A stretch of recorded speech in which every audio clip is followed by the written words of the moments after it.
Hi, my name is Alexander Nelson, and I'm making a speech about the World War II and specifically the Holocaust. And the Holocaust is a very deep topic and it is a very dark topic, but the Holocaust should be talked about because it's a part of our history. And the thing is we need to learn from our history to make sure that some parts don't repeat itself. I'm making this speech in front of my family, with my mom, dad, and brother, and my other brother. So, yeah. Anyways, so the Holocaust was Hitler's MO. Hitler came in as the Chancellor of Germany, and Hitler was a man who was very angry towards the Jews. He believed that they were the whole reason for World War One. And if you can remember correctly, in World War One, Germany was the primary power in the world at that point. I mean, they were a superpower.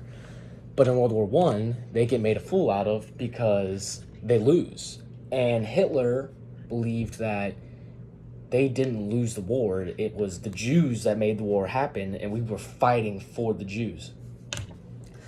So fast forward a couple of years, Hitler comes into power, and Hitler invades Poland, and everyone at the time is thinking, okay, Hitler just wants land, until Hitler institutes the final solution. Now, the final solution is the plan where they will exterminate all Jews. Now, people think of gas chambers and all that, but they didn't just use gas chambers. They used firing squads. They killed them by starvation. They killed them by, just overworking them. And they would put them in these camps, and they would make sure that they were going to die. Very few of them died. Very few of them survived. And one of the most notable people that died was Anne Frank. And Anne Frank was a Jew, and the only one that survived was her father. And they were hidden in an attic, and then they all got found. And Anne Frank sadly died. And the gas they used in the gas chambers is a compound called Zyklon B. It was invented by Germany, and this was a gas that would make you just can't breathe. Like, you feel like, I read an article and it said it makes you feel like you're in space. And basically this just happened for years until 1945 when Hitler is defeated.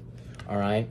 And so what I'm saying here is that the longevity of the Holocaust helped exterminate over 6 million Jews. 6 million Jews per Britannica, their website.